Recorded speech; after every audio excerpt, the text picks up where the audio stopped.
Python सीखने के लिए हमारे चैनल नेक्स्ट एरा टेक को सब्सक्राइब करें। Hello guys, welcome back to our Python series. आज हम लेक्चर 23 को कवर करने वाले हैं, जिसमें हम पढ़ेंगे स्कोप एंड ग्लोबल वेरिएबल्स। यानी ये वेरिएबल्स क्या होते हैं, इनको कैसे डिफाइन करते हैं एंड इनका पाइथन में क्या यूज केस होता है। तो लेट्स से हम स्टार्ट करते हैं वीडियो को। फर्स्ट हम देखते हैं यहाँ पे scope. Scope means the part of the program where a variable can be used और एक्सेस्ड।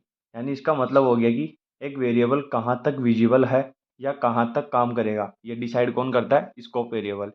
यानी एग्जाम्पल के लिए हम देखते हैं, अगर हमें एक वेरिएबल फंक्शन के अंदर बनाया है तो वो सिर्फ उस फंक्शन के अंदर काम करेगा, बाहर नहीं। तो ये डिसाइड कौन करेगा? Scope variable. नेक्स्ट हम देखते हैं इसके टाइप्स, देखते हैं टाइप्स ऑफ स्कोप। तो फर्स्ट हो गया हमारे पास यहाँ पे local scope. A variable created inside a function, it can be used only inside that function। जो वेरिएबल फंक्शन के अंदर बनाया जाता है उससे लोकल वेरिएबल कहते हैं, एंड ये सिर्फ उस फंक्शन के अंदर ही यूज हो सकता है। इसका एक एग्जांपल देखते हैं।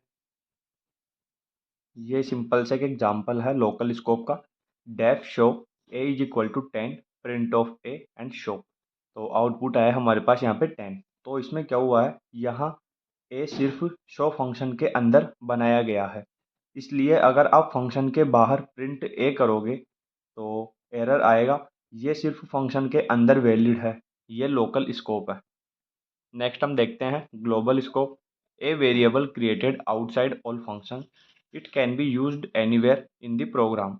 जो वेरिएबल सभी फंक्शन के बाहर डिफाइन होता है उसे ग्लोबल वेरिएबल कहते हैं।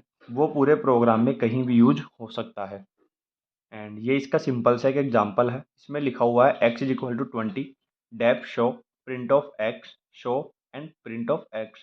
तो यहाँ पे x फंक्शन के बाहर बना हुआ है और इसलिए हम उसे फंक्शन के अंदर और बाहर दोनों जगह एक्सेस कर सकते हैं। तो दोनों जगह हमारे पास आउटपुट आया है 20 एंड यहाँ पे भी आया है 20। नेक्स्ट हम देखते हैं यहाँ पे enclosed scope. A variable inside N outer function which can be used by the inner function. अगर एक फंक्शन के अंदर एक और फंक्शन बना हो और आउटर फंक्शन में कोई वेरिएबल हो तो इनर फंक्शन उस आउटर वेरिएबल को एक्सेस कर सकता है। ये होता है एनक्लोज्ड स्कोप। इसका एक एग्जांपल दिया गया है हमारे पास। Def outer a is equal to 5, def inner function and print of a. और यहाँ पे inner function and outer function, और यहाँ पे आउटपुट आया हमारे पास यहाँ पे 5। यहाँ ए आउटर फंक्शन के अंदर बना हुआ है पर इनर फंक्शन ने उसे एक्सेस कर लिया है। ये एनक्लोज्ड स्कोप का एक एग्जांपल है। नेक्स्ट हमारे पास दिया हुआ है built in scope. These are Python's predefined names and functions like length, print, type, etc. They are available in every program। ये पाइथन के प्रीडिफाइंड फंक्शन कौन कौन से होते हैं? जो ऑलरेडी अवेलेबल हमारे पास उसके अंदर होते हैं। तो ये पाइथन के प्रीडिफाइंड वेरिएबल्स और फंक्शन होते हैं जिन्हें यूज करने के लिए हमें डिफाइन करने की ज़रूरत नहीं होती। एग्जाम्पल दिया गया है print length of hello, output आएगा 5।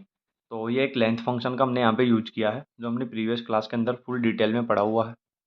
नेक्स्ट हम देखते हैं यहाँ पे ग्लोबल कीवर्ड।